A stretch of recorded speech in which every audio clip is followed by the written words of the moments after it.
around storytelling, right? So you said that you had this intuitive hit that the cast members at Disney that we were talking in the pre-interview chat, it's not employees or workers, it's cast members, right? Yes. So you had this intuitive hit that the cast members had these beautiful stories to tell.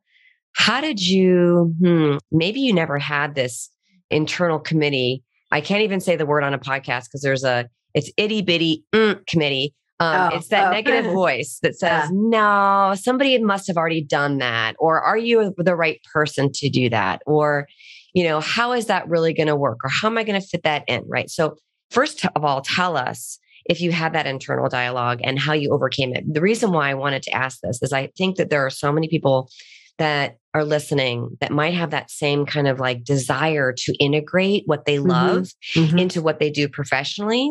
And then they might have some intuitive hit along the way, but then that itty bitty committee comes in and shuts them down. So did you have that?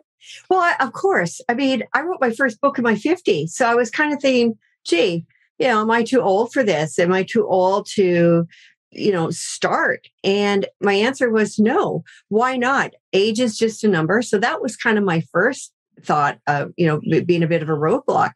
And my second thing was, gosh, why would anybody want to hear what I have to say, But when I started getting these stories in from everywhere, I actually was so surprised. There was such a yearning for people to know about these amazing things happening to each other, because it was the actors, it was the artists, it was people all over the world. I interviewed from 12 different countries around the world, which, to me, I sit back and think, oh my goodness, how did that happen?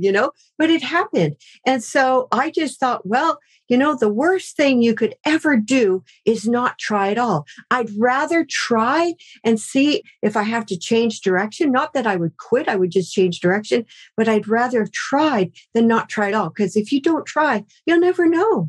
So who is it that said that about trying? It's Yoda, right? Because we were talking in the... I'm thinking there's a lot of people. Yeah. We were talking in the pre-interview chat that Kimberly's work has encompassed not just Disney, but also Star Wars. And I'm like a crazy Star Wars person. So what is it? It is do, not try. Yeah. You know what? Okay, I'm going to look over here. I have it on my wall. Oh, okay. There is no try, right? Yeah. Do or do not. There is no try. There is no try. Oh my gosh. So that could be the recipe for overcoming the itty bitty committee. Absolutely. Oh Absolutely. my gosh. Oh my gosh. And it's right there in the content of the people that you were talking to. Okay. So take us back to that moment when you hadn't done